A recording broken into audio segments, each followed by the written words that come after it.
thank you for joining us as we close out a momentous, historic, and most unusual week in American politics. The week began with the once unthinkable summit between Donald Trump and Kim Jong-un, followed by a marathon press conference in Singapore and the president's first network interview in over a year with our own George Stephanopoulos. While the substance of the agreement with North Korea can be debated, President Trump sure seemed in command, going face-to-face with perhaps America's most dangerous enemy. By the end of the week, the issue that threatened to consume Washington was closer to home on the southern border, where the administration has undertaken a zero-tolerance immigration policy, resulting in the separation of children from their parents. It's a policy that has received widespread criticism from Republicans in Congress, including Paul Ryan, and religious leaders on the left and right, including Trump supporter Franklin Graham, who called separating families disgraceful. On Friday, on 7 different occasions, the president said that a law passed by Democrats is to blame for separating families. But that's just not true. As Republican Senator Lindsey Graham said, the president could end this family separation with a simple phone call. So let's dig deeper into all of this with the president's former chief strategist, Steve Bannon, who, of course, played a critical role in crafting the policies we now see taking shape. So you've heard the criticism, left, right, a lot of Republicans. Speaker of the House Paul Ryan.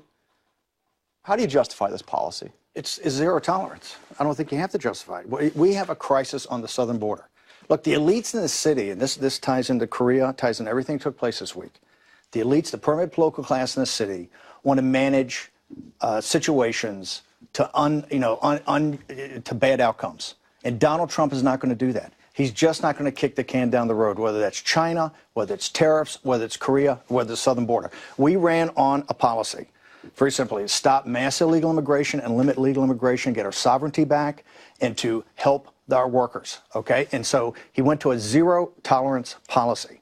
Zero tolerance, it's a crime to come across illegally, and children get separated. I mean, I hate to say it, that's the law, and he's enforcing the law. But, Steve, take a look at this image.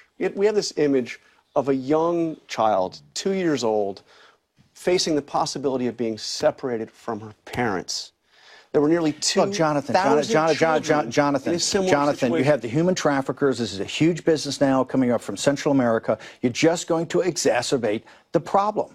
The president has said, give me a border wall for security. Okay, give me border wall security. We won't have this problem. He has a zero-tolerance situation. He's drawn a line in the sand, and I don't think he's going to back off from it.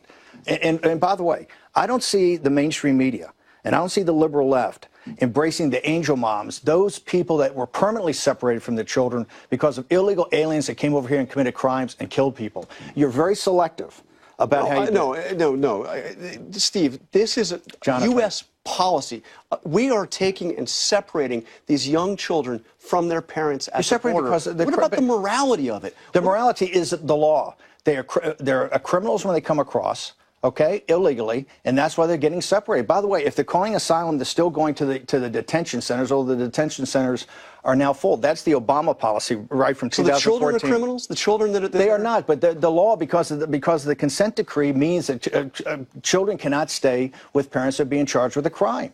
This is the law. Donald Trump is put in a terrible situation. Why is he put in a terrible situation? He's put in a terrible situation because the permanent political class in this city has not wanted to address this. Donald Trump has gone against his base more than any president to show a profile and courage to say, hey, look, we got to try to work this out. The base does not support these policies that really Donald Trump's trying to push through with Paul Ryan. Donald Trump is leading his base to that. He's shown more leadership than Bush. He's shown more leadership in Obama. And now that he's had a zero-tolerance policy, he's being ganged up on by the mainstream media. So what about the religious leaders? What about you have the evangelicals, people like Franklin Graham calling it disgraceful, Cardinal Dolan called it unjust, unbiblical, un-American, and then you had the Pope. By the way, go ahead. Let's look what the Pope tweeted this. Children must be able to play, study, and grow in a peaceful environment. Woe to anyone who stifles their joyful impulse to hope. The Pope, by the way, the Pope more than anybody else has driven the migrant crisis in Europe.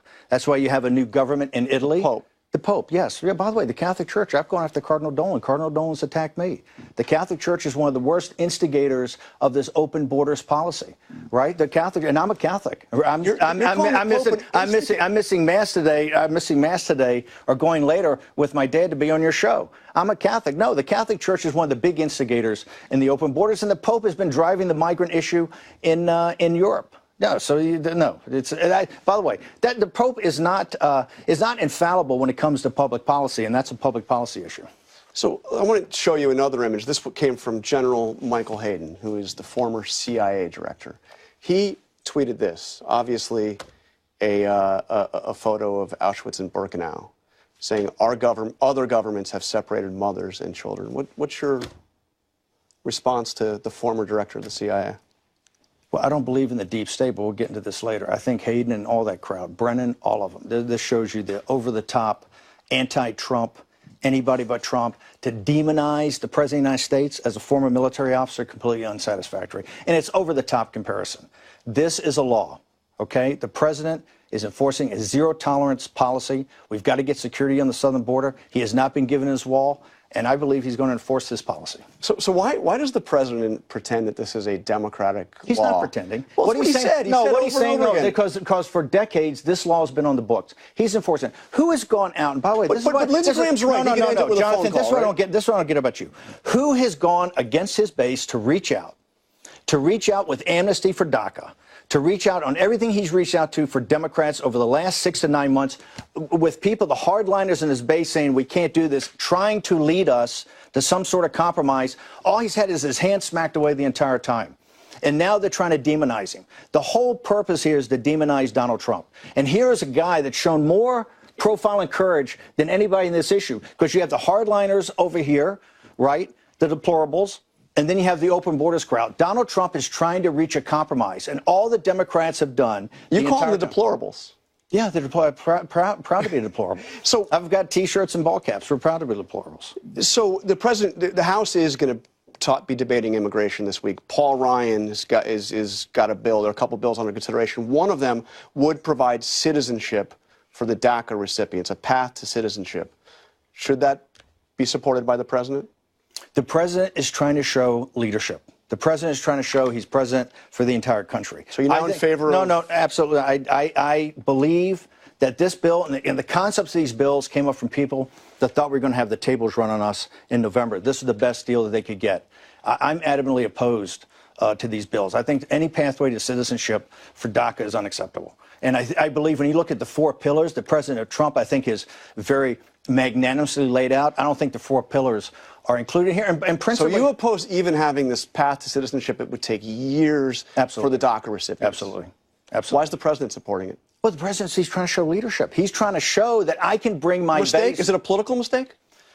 I think that what we should do, and Lou Dobbs said it the other night. Lou Dobbs, told the president on national TV, if you go down this path, he believes we'll lose 50 seats in the House in November, because you will not generate the base. I believe that this is... Let's say that again. So you think they lose 50 seats in the House, they lose control of the House if they support this bill? Lou Dobbs said, and I believe, if you support this bill, I think this is the way that deplorables don't come out. I think this is the way potentially lose 50 seats. Otherwise, I think we run the tables. This is why I'm saying, at the time that people in the White House thought about this, they thought there was going to be a blue wave, right? And this is the best they could do at the time.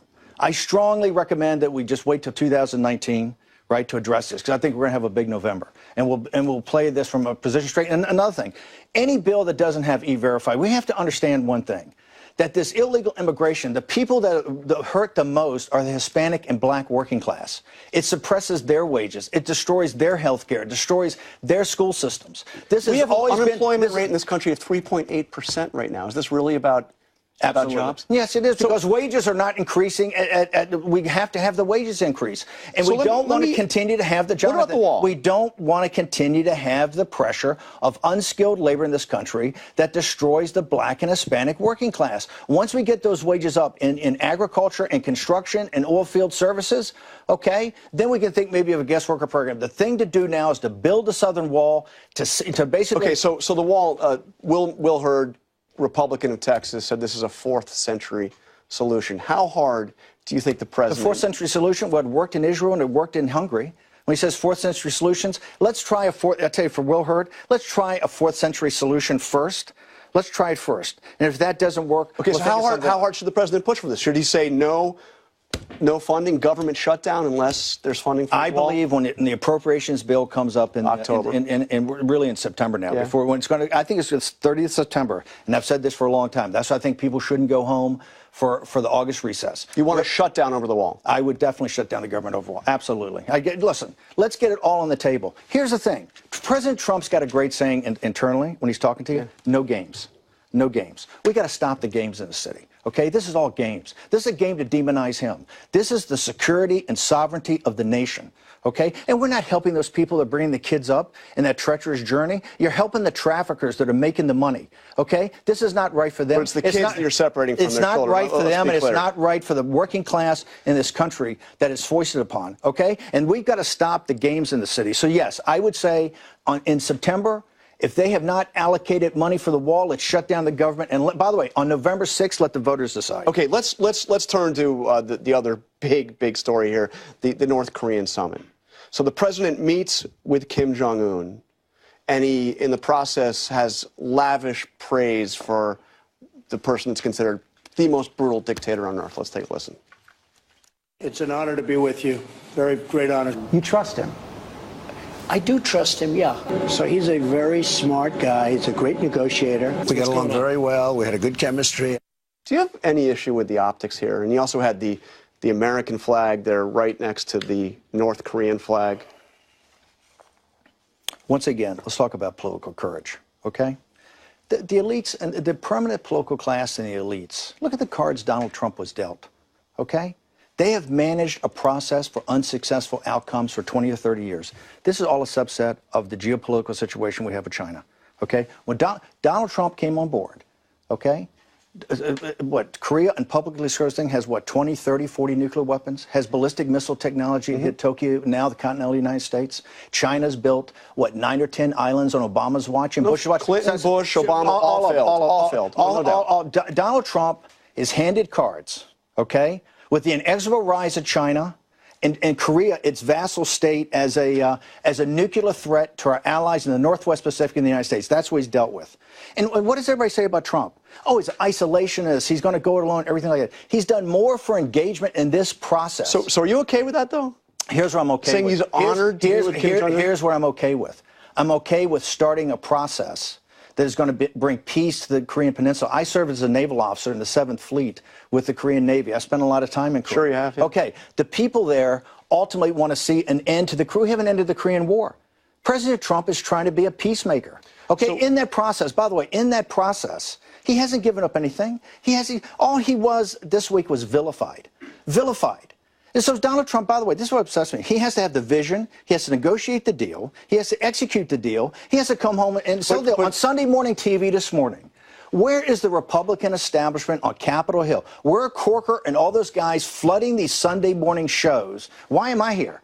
Well, no, seriously. Why are they not flooding these Sunday morning shows talking about how the President of the United States is finally engaged with our allies in the Pacific to stop Chinese hegemony, okay, and to deal with this vassal state. And by the way, so anything he didn't give up any sanctions. He got so many concessions from the North Koreans. And yes, there's some optics because he's trying to start a process that's going to end with a verifiable denuclearization of the peninsula. And it's going to take many, many years. And I don't know why he comes home and people do nothing but vilify him. And the Republican establishment doesn't have enough guts to come to these microphones this weekend and back him up as a guy that's trying to do something. Okay, let's get to the IG report on the FBI's actions during the 2016 election. This had, of course, that very damning exchange, the text exchange between Peter Strzok, FBI agent, and former FBI lawyer Lisa Page. She says, Trump's not ever going to become president, right? And he responds, no, he's not. We'll stop it. Absolutely damning. But we also heard from FBI Director Chris Wray, who said this about the report. This report did not find any evidence of political bias or improper considerations actually impacting the investigation under review. He also said that the bias was limited in scope. Is he right? Jonathan, let's talk about that. Let's talk about we'll stop it, okay? Mm-hmm. We have an issue. This is all tied to Korea and the Southern Wall. We have an elite in this country. That's not the most damning thing. And remember, Stork and these guys are not FBI agents. They're the equivalent, he and McCabe, they're equivalent of 3- and 4-star generals. This is the leadership of the Federal Bureau of Investigation. But right? Hang on. If you go and look at what they said about the American people, this is not animus. Their hatred of the American people and the Trump supporter and President Trump himself is shocking, and that has not been played up enough. They called the Trump voters lazy, poor, these middle-class, lazy, uneducated people can't get jobs, and pieces of excrement. Okay? You can't even say what they really said on Sunday morning television. They called Trump a piece of excrement. Their hatred of Trump, they weaponized the FBI against Donald Trump. This report is shocking on so many levels. And remember, an IG report, he says bias. Unless an inspector general, actually a guy tells him, yeah, I did it biasly, he's going to actually say that. The inspector general's report is just the beginning. It's a small slither. Remember, he didn't go to the intelligence agencies. He didn't go to state. He didn't go to the White House. And let's talk about this comment. We'll stop it. Okay. Devin Nunes comes out, the Intelligence Committee, all that was supposed to be sent to the Intelligence Committee. He did not see that quote until noon on Thursday when it was in the report. More importantly, on page 404 of this report, there's a footnote. That was deleted. That in the footnote, they only found that in May. That exchange was found in May when they went back and took the thing and then went back. Stork, who's a 3-star general equivalent, in Page, deleted this. You know why? They knew it was a smoking gun. Here's very simple. The Attorney General of the United States, Jeff Sessions, good friend of mine, on Monday, he's got to put a special prosecutor on this. Okay? And if he doesn't? And he ought to put he has to put a special prosecutor, and that special prosecutor ought to call for a grand jury. And panel a grand jury and go with it. By the way, if he does not, I think the President of the United States, under Title II, ought to order the Attorney General of the United States as Chief Law Enforcement Officer. Or fire him if he doesn't? As Chief Law Enforcement Officer of the United States, he ought to tell the Attorney General, you're going to put. And by the way, this is not a cover-up. This is to unearth a cover-up. This is to get sunshine and accountability in this process. This IG report is just the beginning. So you must have a full and thorough vetting of what went on. On the other special counsel, Paul Manafort is now in a jail cell, and there's talk of Michael Cohen going state's witness, and Rudy Giuliani said something very interesting to the Daily News. Cohen's different because that's the Southern District. That's Southern District. Let's not mix them up. But Rudy Giuliani said something very interesting. He said, when the whole thing is over, things might get cleaned up with some presidential pardons. Do you think the president's going to start pardoning Michael Flynn, Michael Cohen? Let me bifurcate these for a second. Paul Manafort? Let me bifurcate these for a second. Let's take the Southern District off to the side, and let's take them all. Okay. Here's what I believe has to happen. If you look at this IG report on crosswind hurricane, okay, Stork could not, he's a bureaucrat, could not wait to wrap up the report in July because he had to get on the Russian investigation. The other text you got to see with Page is where he says, this matters, in all capital letters, okay? He weaponized the FBI. There are subpoenas out from House Intel, from House Oversight, or from Senate Intel and Senate Oversight, and there's 2 more committees, the House Judiciary and the Senate Homeland Security. So there's 5 have had either subpoenas or requests for information from the Deputy Attorney General, and the President of the United States. But my question's on pardons. It's going to get to this. Okay. Because you're not going to need pardons. The President of the United States tomorrow should direct Rosenstein, order him. Within 48 hours, he will comply with every subpoena of documents and witnesses to Capitol Hill, to all 5 committees. Okay. And if he does not do it in 48 hours, he's fired.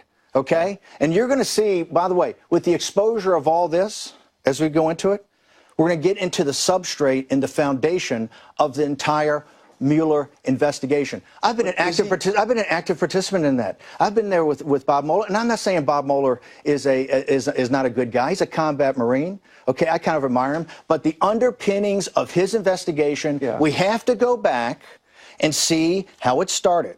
Remember, all this stuff that's come out now about Cambridge and about Stephen Halper and all this, about maybe potential other foreign services, and it's not James Bond. These things run like the post office. There's a chain of title, of every email, of every expense account, everything. When you see what happened. We have to take a quick break, but let me just ask you, you mentioned the Southern District very quickly. How worried should the president be about Michael Cohen? I think that the Southern District, this whole thing of going into the Trump organization is another witch hunt. Okay, what does that have to do? What does that have to do? What does that have to do with Russian collusion? How did the Southern District of Manhattan even get involved here? Well, why are they going after the Trump organization? Why are they going after the president's personal attorneys? I thought this was about Russian collusion. Okay, if it's about Russian collusion, this is another investigation. No, hang on. No, they're all inextricably. This is inextricably linked with Mueller. Let's go back and see what the foundation is. By the way, you just told me they were separated. I mean, no. I want to bifurcate the Southern. The Southern District should have never started in the first place. To go after President Trump's business, okay, is just another example. And it's not the deep state. It's another. Hang on. It's another example of the apparatus trying to go after Donald Trump. All right, we have to take a quick break. Don't go away. We have much more coming up with Steve Bannon. A Republican senator this week said that the party has become a cult of Trump. I will put that to Mr. Bannon when we return.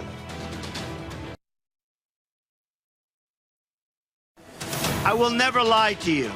I will never tell you something I do not believe. I will always tell you the truth. That was President Trump on the campaign trail in August 2016, telling the American people he will never lie to them. We are back here with Steve Bannon. Now, you famously kept the whiteboard of presidential promises to keep track of what he was keeping. That's a promise that he obviously broke. He has not always told the truth. I don't know that. I mean, what I see is he has. I mean, this is another thing to demonize. Wait, you think the president's never lied? Not to my knowledge, no. What about when he says that Except when he called me Sloppy Steve. That's the only time. What about when he says that the IG report exonerates him of collusion and? What are you talking about? The IG report? You want to go back to that? You want to go back? You want to go back? No. You want to go back? You want to go back to the IG report that weaponizes the FBI against Donald Trump? My point is, he says things that aren't true all the time. I don't believe that. Come on. I think he speaks in a particular vernacular that connects to people in this country. Let me play you what Mark Sanford said right after he lost Tuesday in his. Mark Sanford, the king of the Never Trumpers, right? Yeah. Well, let's take a look at what he said. There is no seeming consequence to the president and lies, and if we accept that as a society, it is going to have incredibly harmful consequences in the way that we operate going forward. Look, this is the problem you got. You have a Republican Party establishment, okay, that hates the fact that if you look at the total 2016 primaries of all the anti-establishment candidates, you had basically 84% voted for the anti-establishment, 16% voted for the establishment. Donald Trump is reforming the Republican Party, okay, along the policies, by the way, into a worker-based, more populist, more economic nationalist party. And by the way, this is about lies and the truth and lies. So the president himself acknowledged that what he said about that Trump Tower meeting was not true. He said, basically it doesn't matter because I told the failing New York Times. I mean, are some lies okay? I don't know if that's a lie or not, or you think that's I think it's a. I mean, you yourself said the meeting was treasonous. I said for Paul Manafort. I corrected that later on. Right, but still, this is not a meeting I would have taken. I think it was a dumb meeting. It was a stupid meeting. Okay. Well, but this is the thing, Jonathan. With as many, this is the thing. With as many issues, look at this week. Okay, the tariffs, the geostrategic engagement with China, where we're standing up for ourselves, the nuclear situation in North Korea. Okay, the crisis on the southern border. But credibility hold on. Doesn't it? The credibility, look at the institution of the FBI. You know what ought to happen right now? We ought to have another church commission like they had in the 70s. By the way, I'm a right-winger, and I'm saying we should have a church commission. We ought to have a bipartisan commission in the Senate. Go after the intel community. And the FBI. By the way, you have to, not to go after them, but right now you need the dry rot in our institutions. Why do people point at Donald Trump for some of the stuff he says? When we have the institutions in this city, are rotted at the core, and we know it. That IG report, which is just a sliver. Remember on the thing on the IG and about this thing right here? That was their government phones. We haven't even gotten to their personal communications. You want to talk about Michael Cohen? Michael Cohen, they took 16 of his BlackBerries, his computers, his kids' computers, okay? In the IG report, they just went to the government phones. You wait to the special prosecutor that will be designated. You wait till they get to the thing. You want to see the dry rot? Let me nail down. No, don't go after the splinter in somebody's eye when you're missing the plank, okay? This city's institutions are rotten to the core, and they must be investigated. And that's what Donald Trump came to say. He said, hey, I'm not kicking the can down the road anymore. I'm not going to pass on to the successors that come, regardless of political party, the situations we have in China, the situation we have in Korea, the crisis we have in the southern border. This is what leadership is all about. They say he's a disruptor. This is a guy that's saying, you want to talk about the Trump doctrine? The Trump doctrine is not on my watch. When my watch is over, I will help sort these things out, and we'll kick the can down so that the next president of the United States, regardless of the political party, will have to deal with a crisis in the southern border, and we will finally have our situation with China worked out. Let me ask you about something you're quoted as saying in the book Fire and Fury by Michael Wolff. Sure. You said that the president's longtime attorney, Mark Kasowitz, had paid off many women who claimed to have affairs with the president. Here's the quote from the book. Kasowitz has gotten him out of all kinds of jams. Kasowitz on the campaign, what did we have? 100 women? Kasowitz took care of all of them. Were there... First, I haven't read the book, although the book was designated. Kellyanne Conway and Hope Hicks walked that book through, and everybody was interviewed, was burned by then. But I want to talk about that. Kasowitz and Jason Miller and I did work a unit with all those incomings we had. I think 100 is way too much. I think it was like 20 or 25. All of those were refuted. Women came in the campaign. Remember, I think after the Billy Bush weekend, I think it was like, I forget, 20 or 25. Did you know about Stormy Daniels during the campaign? No. Well, I think something came up publicly about there was another porn star. There was. But did you know about the payment, the $130,000? Absolutely not. Okay. Okay, so let's talk about the midterms. How engaged are you going to be? I've seen reports that you're setting up a war room. What's going on? I've got a C4. We've already got a war room up for messaging, just on policies, right? To make sure Trump's policies are understood, make sure economic nationalism is understood, make sure. So you're going to be running ads. You're going to be campaigning. You're going to be running. I think we're going to be putting up ads. We're definitely going to be helping with the ground game, and just to get the issues out. If the issues, look, the Democrats got what they wanted. Okay, they've tried to nullify his election from day one with the opposition party media. Okay, so they did get one thing. They're going to have a do-over. This is Trump's first re-elect. It's going to be this November. So Trump's on the ballot. Absolutely, he's on the ballot. He's on the ballot nationwide. Because there are some Republicans that are acting like he's not on the ballot. Because the Republicans, by the way, the Republican establishment has spent all this money trying to get people to love the tax cut. And you saw what Charlie Cook went out there to the Republican House guys and said, hey, guys, if you run on that, you're going to lose 40 seats. You put Trump on the ballot. It's very simple. November 6th. Up or down vote. It's a national election, up or down vote in the impeachment of Donald Trump. I tell you why. You get to then look at Trump's economic policies, the growth of the economy. You get to look at what he's doing in national security. You get to look at what he's doing in immigration. So is Bob Corker right then that the Republican Party has become the cult of Donald Trump? It's not a cult of Donald Trump. You're saying basically swear allegiance to Trump. No, it's absolutely not a cult of Donald Trump. What Trump has done extraordinarily in this country is stepped in here and said, hey, guess what? Things have got to change, and I'm an agent of change. That's why he beat Hillary Clinton. He's just living up to what was on that whiteboard. He's checking boxes. And what he's saying, that's changing the Republican Party from being a donor, by the way, a donor-based party that were running dogs to the donors to now more of a worker-based and middle-class party. That is what Donald Trump has changed. But a lot of Republicans say you have a very bad record in terms of who you've supported. And I want to play something that you said when you were over in France talking to the National Front over there. Take a listen. Let them call you racist. Laissez-vous appeler raciste. Let them call you xenophobes. Mais laissez-vous appeler xénophobes. Let them call you nativist. Laissez-vous les appeler nativistes. Wear it as a badge of honor. Steve, how can it be a badge of honor to be called a racist? Okay, here's the thing.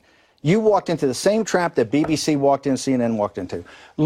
Just don't take the clip. Look at the lead up to the clip. I was talking specifically about Donald Trump and his policies. I said his economic nationalism doesn't care about your race, your religion, your ethnicity, your gender, your sexual preference. Here's what it cares about, that you're a citizen of the United States of America. We have all-time low unemployment among blacks in this country and 20-year low among Hispanics. The black working class and Hispanic working class are now getting the benefits, okay, of border security and economic So why do you get that was the wrapped lead up in, by in the way, this stuff? the lead, no, hang on. The lead into that was saying when they can't fight you on the facts, they're going to call you racist. When I first saying where does a badge number? No. When I first took over the campaign, yeah.